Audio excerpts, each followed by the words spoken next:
I, 52F, have been dealing with a situation involving my son Jonah, 28M, that has made me question everything. This is a long story, so please bear with me. It all started when I met Daniel, 54M, at a friend's wedding where he was the best man. I had just started my career as a junior accountant and wasn't looking for a relationship, but Daniel was charming and persistent. After dating for 2 years, we got married in a small ceremony. My parents had died in a car accident when I was 19, so it was just my closest friends and Daniel's family at the wedding. Everything seemed perfect at first. Daniel had a good job in sales, we bought a small starter home, and were planning our future together. His family, especially his mother, was very controlling, but I tried my best to get along with them. They always made comments about how I wasn't good enough for Daniel since I came from a modest background while they were quite well off. Still, Daniel always defended me and I thought we were happy. Then I got pregnant with Jonah. The pregnancy wasn't planned, but we were excited. At least I was. Daniel started becoming distant around my 4th month. He would stay late at work, miss my doctor's appointments, and barely helped prepare the nursery. His mother kept making snide comments about how I had trapped her son with a baby.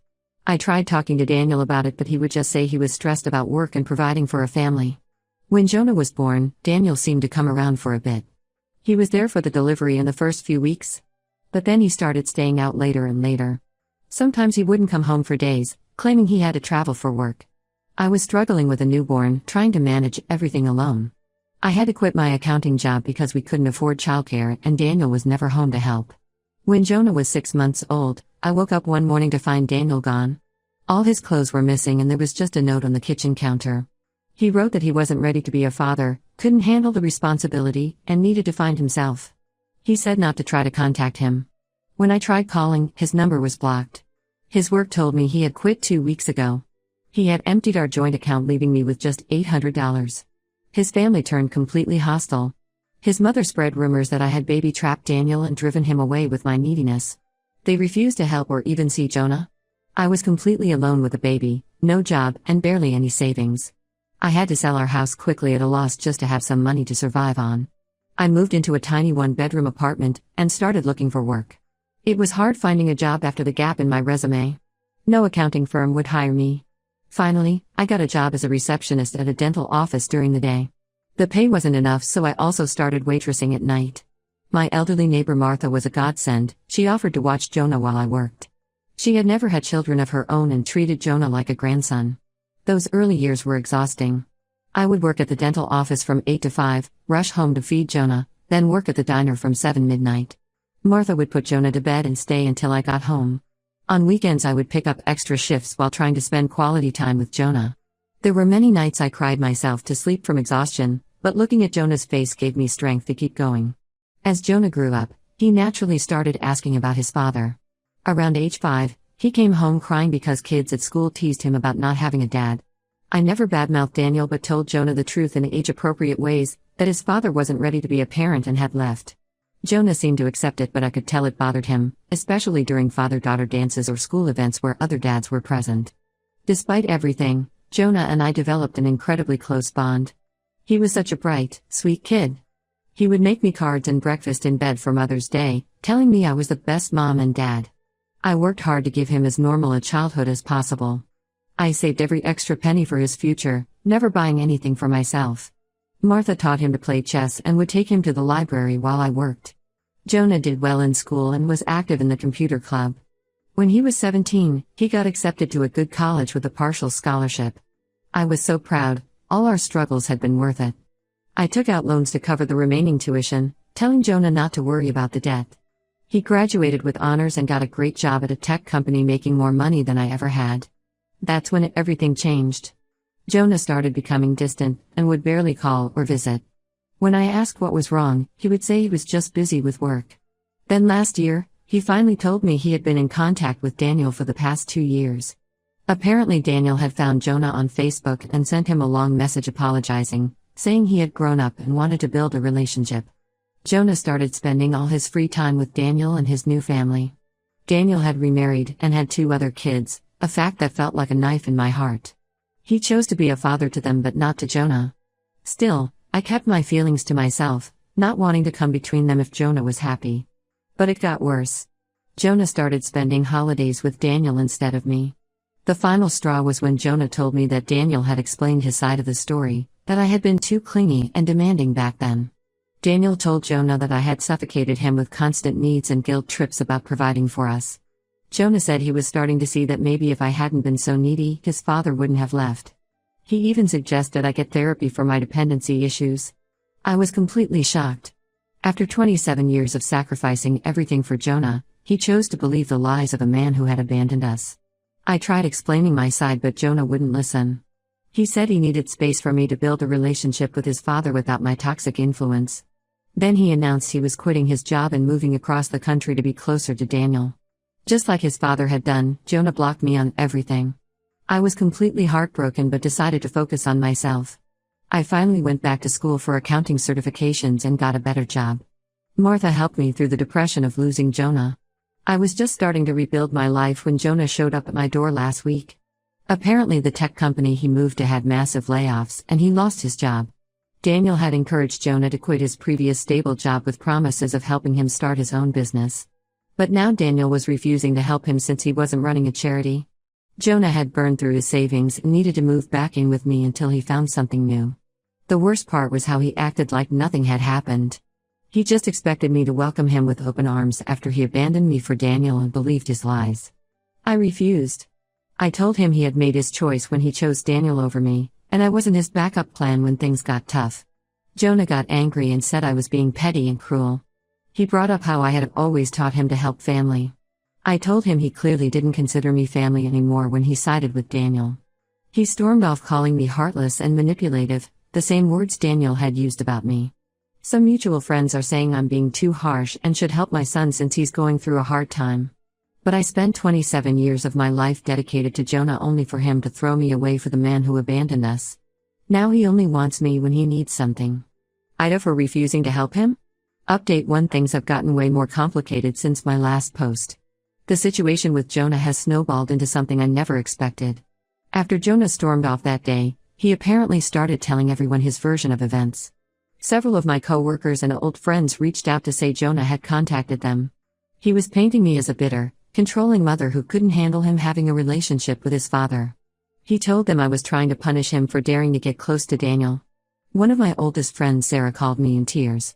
Jonah had messaged her saying I had poisoned him against Daniel his whole life, making up stories to make his father look bad. According to Jonah, Daniel had tried reaching out multiple times when he was younger, but I had prevented any contact. This was completely false. Daniel had blocked us everywhere and moved states away. But Jonah was convinced I was the villain in this story. Several family friends started messaging me saying I should forgive Jonah since he's still young and was probably being manipulated by Daniel. Some suggested I should be grateful Jonah wanted a relationship with his father at all, saying it was better late than never. These were the same people who had seen me struggle as a single mom, who knew how Daniel had abandoned us. Their sudden change in attitude hurt almost as much as Jonah's betrayal.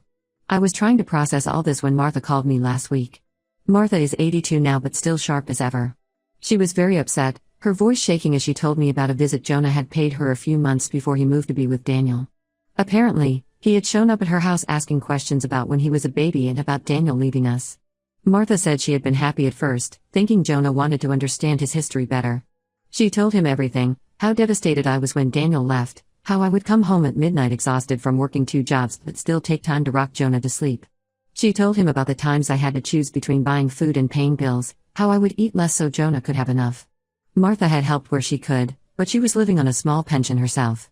Then Martha told him something I had kept secret all these years. When Jonah was 2 years old, Daniel had actually come back. It was a rainy night in October. He showed up at our apartment drunk. He was crying, saying he had made a huge mistake and missed us. He begged for another chance, promising to be the father Jonah deserved.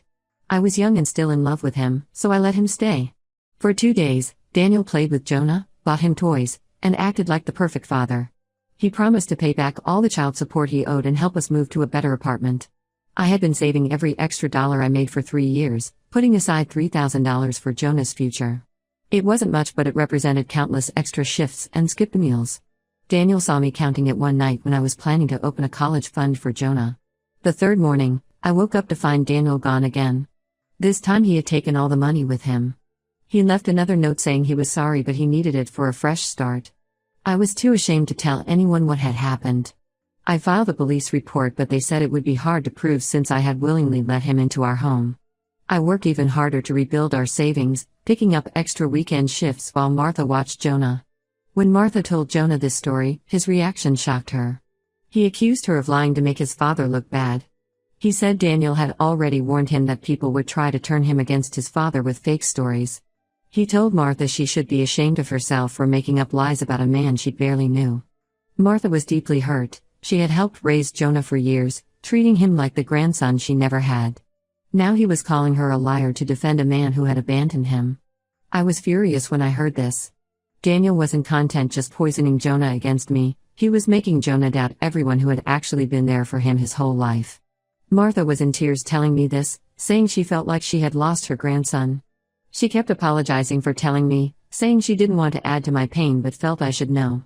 That's when I decided to do something I should have done years ago. After Daniel stole our savings, I had filed a police report. I also had letters from Daniel's first wife warning me about him. She had reached out after seeing our wedding announcement in the local paper. She warned me that Daniel had done the same thing to her, leaving her and their daughter, taking their savings. I had ignored her warning, thinking Daniel had changed. I kept these documents all these years, hidden away in an old box because looking at them was too painful. I spent hours digging through my storage unit until I found everything. The police report detailed the theft of the savings. The letters from Daniel's first wife described his pattern of behavior, the charm, the promises, the sudden changes, the theft, the abandonment. There were also some bounced child support checks from when I had briefly tried to get Daniel to help support Jonah. I scanned everything and emailed it all to Jonah with no message attached. Let the documents speak for themselves. He hasn't responded directly to me, but Martha called yesterday to tell me Jonah had come to see her. He broke down crying and apologized for calling her a liar. She said he seemed shaken by the evidence, finally seeing the truth about his father. I don't know what will happen next. Part of me hopes this will open Jonah's eyes to who Daniel really is. But another part is still so hurt that Jonah so easily believed the worst about me and Martha, while giving Daniel the benefit of every doubt. Trust, once broken, is hard to rebuild. I'm trying to stay strong and focus on healing myself, whatever Jonah decides to do next. Update 2: I wasn't planning to post again, but something major happened that I need to get off my chest. 2 weeks ago, I received a call from a number I didn't recognize. It was Jonah's girlfriend Jenna, 26F, someone I had never met since Jonah cut contact before introducing us. She sounded hesitant but said she felt I deserved to know what was really going on with Jonah. According to Jenna, she met Jonah 6 months ago through work, right after he moved to be closer to Daniel. She said Jonah was different then, confident and excited about starting fresh near his father. Daniel had convinced Jonah that he could help him start his own tech consulting business. Jonah had been doing well at his previous job, but Daniel said he was wasting his potential working for others. Jenna told me how Daniel would take Jonah to fancy restaurants and business meetings, introducing him as his successful son. He promised to connect Jonah with his high-level business contacts and convinced Jonah that with Daniel's connections and Jonah's tech skills, they could build something amazing. Jonah was so eager to make up for lost time with his father that he believed everything. When Jonah received his year-end bonus of $50,000 from his old job, Daniel suggested he invested in their joint venture. Jonah agreed without hesitation. Then Daniel convinced him to cash out his 401k, saying it was better to invest in their own business than let others manage his money. All told, Jonah handed over nearly $120,000 to Daniel. After seeing the police report and letters I sent, Jonah started having doubts. He tried asking Daniel for more details about their business plan and the contracts Daniel claimed to be negotiating. Daniel would get angry and accuse Jonah of not trusting him, saying he was acting just like me, always questioning and doubting. Jonah was torn between his suspicions and his desperate desire to believe in his father. The truth came out 3 weeks ago. Jonah went to meet one of the supposed business contacts Daniel had mentioned. The man had no idea what Jonah was talking about. He knew Daniel from gambling at the casino where he worked. It turned out Daniel had a serious gambling problem and had used Jonah's money to pay off casino debts. There was no business, no contracts, no plans. It had all been a scam to get Jonah's money. Jenna said when Jonah confronted Daniel, things got ugly. Daniel dropped his caring father act completely. He told Jonah he was pathetic and desperate, just like me. When Jonah demanded his money back, Daniel laughed and said he should thank him for teaching him a valuable lesson about trust. Then he told Jonah not to contact him or his real family again. Just like that, he discarded Jonah for the second time. The worst part was that Daniel had already warned his wife and other kids about Jonah, telling them he was unstable and trying to extort money from them. When Jonah tried reaching out to his half-siblings, they blocked him. Daniel had poisoned them against Jonah before Jonah could even tell his side. Jenna said Jonah has been spiraling since then. He lost his new job because he had been distracted by everything with Daniel and missed some major deadlines. His savings are gone, his career is damaged, and he's had to face that his father never really wanted him, just his money. She said he spends most nights drinking and talking about what a fool he was to believe Daniel over me. According to Jenna, Jonah wants to apologize but is too ashamed to face me. She said he keeps reading the letters from Daniel's first wife, seeing the pattern he refused to see before. Daniel had done this multiple times, charm his way into people's lives, take what he could get, then discard them. Jonah was just his latest victim. Jenna asked if I would consider talking to Jonah. She said he's hit rock bottom Daniel and really needs his mom. Part of me wanted to rush to help him like I always have. But another part remembered how quickly he had turned on me, how easily he believed Daniel's lies about me being controlling and manipulative. He had thrown away 27 years of love and sacrifice because Daniel spun a good story. I told Jenna I needed time to think. She understood but asked me to remember that Jonah was a victim of Daniel's manipulation too. Before hanging up, she mentioned something that stuck with me. Jonah keeps the Mother's Day cards he made me as a kid on his nightstand now. He reads them when he's drunk, crying about how he threw away the one parent who truly loved him. I'm still processing everything. The mother in me wants to protect Jonah from more pain. But the woman who spent nearly 3 decades putting everyone else first needs to protect herself too. I honestly don't know what to do. Update 3. After my last update, I spent weeks thinking about what to do. Martha suggested I hear Jonah out at least once, saying everyone deserves a chance to apologize. I finally agreed to meet Jonah at a coffee shop, neutral ground where we could talk without pressure. When I arrived, I barely recognized him. The confident, well-dressed son who had looked down on me months ago was gone. Jonah looked tired and much older, wearing wrinkled clothes and seeming almost scared to meet my eyes. As soon as I sat down, he broke down crying. Other customerers started staring but he couldn't stop apologizing between sobs. Jonah admitted he had been a complete fool. He explained how desperately he had wanted a father figure in his life. When Daniel reached out, making grand promises about making up for lost time, Jonah had wanted to believe him so badly that he ignored all the red flags. He said Daniel knew exactly what buttons to push, praising Jonah's success while subtly suggesting I had held him back, talking about building a family business while implying I was keeping Jonah dependent on me. He confessed that deep down, he had known I was telling the truth. There were moments when Daniel's stories didn't add up, when his explanations about the past seemed inconsistent. But Jonah had pushed those doubts away because facing the truth meant accepting that his father had never really wanted him, just his money. The hardest part was listening to Jonah describe how Daniel had manipulated him into giving up his entire savings.